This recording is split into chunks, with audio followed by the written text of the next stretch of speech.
महापुराण की कथा धनवान के लिए वर्णन नहीं करती। शिव महापुराण की कथा तो कहती है जैसे भगवान शंकर के भक्त शिव के चरणारविंद में आकर बैठते हैं, भगवान शंकर के पावन चरणों में आकर बैठते हैं, भगवान शंकर के पावन चरणों में पहुंचते हैं और जो शिव भक्ति में लग जाता है। एक चोर चोरी करने के लिए शिव जी के मंदिर गया और शंकर जी के मंदिर में चोरी का सामान में देखना था, अंधेरा बहुत था, अपने तन के कपड़े को उतारकर त्रिशूल में लपेटकर आग लगाकर चारों तरफ प्रकाश कर कर देख रहा है।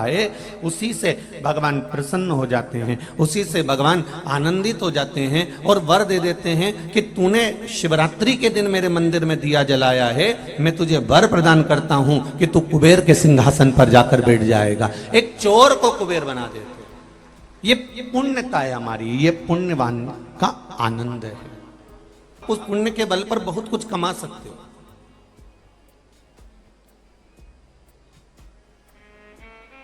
शिव महापुराण की कथा कहती है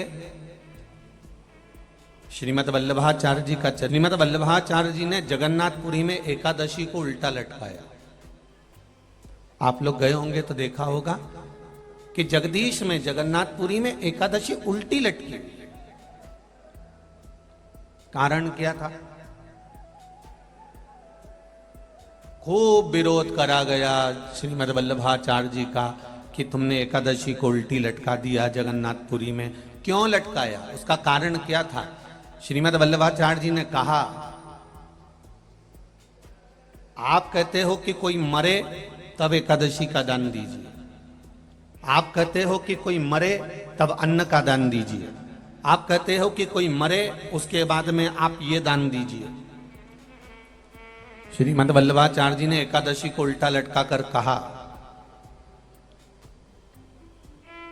कि एकादशी का अगर दान करना है तो पहले एकादशी करो।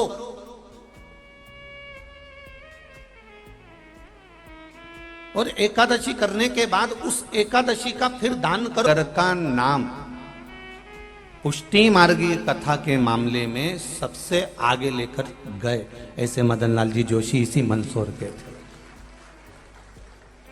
जब अपनी वाणी से वो कहते थे, अब तो शायद शरीर नहीं है उनका शायद, तो जब अपनी वाणी से कहते थे, वल्लभ का व्याख्यान वर्णन करते थे, पुष्टि मार्ग के वर्णनों को जब वो कहते थे तो एकाग्र चित्त होकर, यहां तक वर्णन है कि माताएं अगर रुई की बाती भी बना रही हो तो वो बंद करवा देते थे कि पहले कथा रस तत्व को ग्रहण करो, पहले सुनो।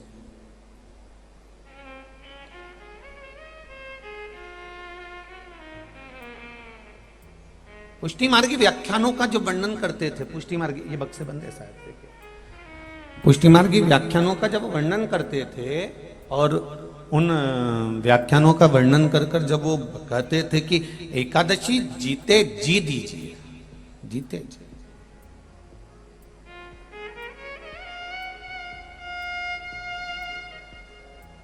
मरने के बाद की कोई गारंटी नहीं कि आपने जो एकादशी दी वो मिली कि नहीं मिली। पर जीते जी अगर हमने दिया है, जीते जी हमने अगर प्रदान किया है तो हमने अपने हाथ से तो करा, अपने को मालूम तो पड़ा कि मैंने दिया।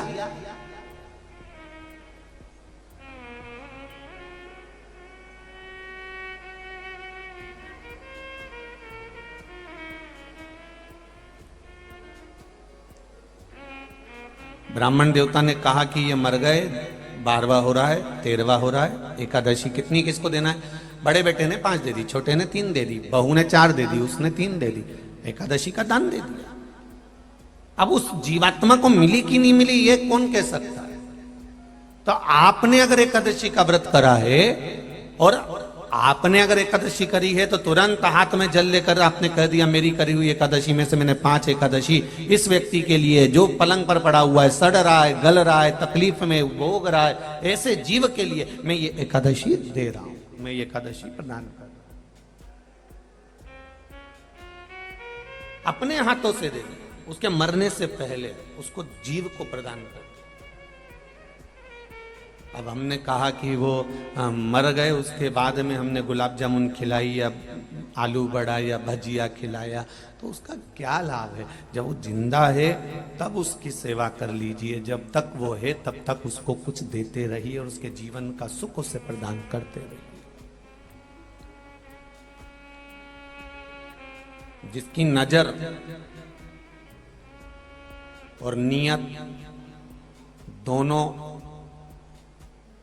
नजर और नियत दोनों ठीक होती है, वो जिंदगी में कभी धोखा नहीं खा सकता, वो आगे ही बढ़ता चलेगा। बस नजर भी ठीक रखिए और नियत भी ठीक रखिए। नजर और नियत, अगर ये दोनों ठीक है, आपकी नजर भी ठीक है और नियत भी ठीक है, तो आप धोखा नहीं खा सकते, ये निश्चित है।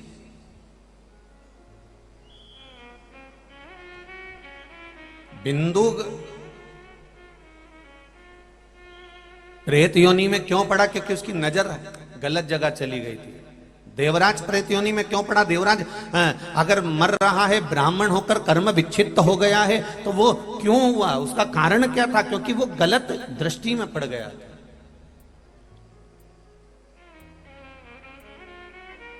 नजर और नियत ये दोनों अच्छी होना चाहिए, ठीक होना चाहिए। हम कई बार नजर भी ठीक नहीं रख पाते और नियत भी ठीक नहीं रख पाते। हम दूसरे को देखा और देखकर हमारे मन में काम जाग गया, हमारे भीतर लोभ जाग गया, हमारे भीतर वासना जाग गई, हमारे भीतर कुछ ना कुछ अहंकार का, अभिमत्ता का पथ जाग गया।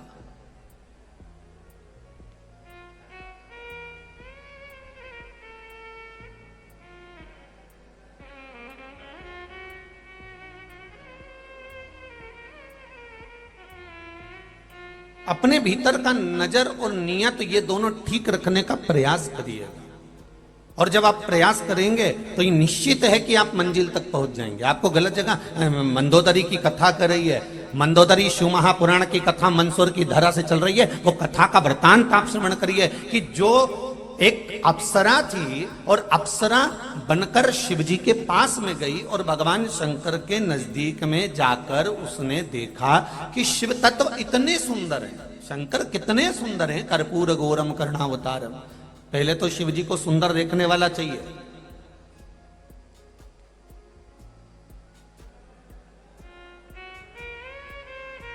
पहले शंकर भगवान को सुंदर देखने वाला चाहिए। जो शंकर भगवान के नयन अश्रु से प्रकट हुआ अंधकासुर, वो शंकर भगवान को सुंदर नहीं देख पाया। और क्या शब्द कहा था उस अंधकासुर ने? जब शादी करने का समय आया तो अंधकासुर ने अपने दूतों से कहा, जाओ जो सबसे सुंदर कन्या हो उसके साथ में मैं विवाह करूंगा। तो दूतों ने कहा जो सबसे सुंदर थी माता पार्वती, उसको तो शंकर भगवान लेकर चले गए। अंधकासुर का शब्द था, अंधकासुर का संबोधन था, शंकर लेके चले गए। हाँ, जो सबसे सुंदर कन्या थी, जो सबसे सुंदर थी, उसको तो शिव ले गए। तो अंधकासुर का संबोधन था कि उसको शिव ले गए, तो शिव कौन से सुंदर है? सुंदरता तो मुझ में है, शंकर में क्या सुंदरता? अब जरा विचार करिए, जिसको शंकर भगवान ने प्रकट किया, शंकर भगवान के नेत्र श्रु से अंधकासुर प्रकट हुआ, अंधकासुर हिरण्याक्ष ने पाल पोस कर बड़ा करा, वो अंधकासुर जो शंकर भगवान के नयन अश्रु से पैदा हुआ, वो अपने ही पिता को, जाना जाए तो पिता ही हुए जो नयन अश्रु से प्रकट कर दिया।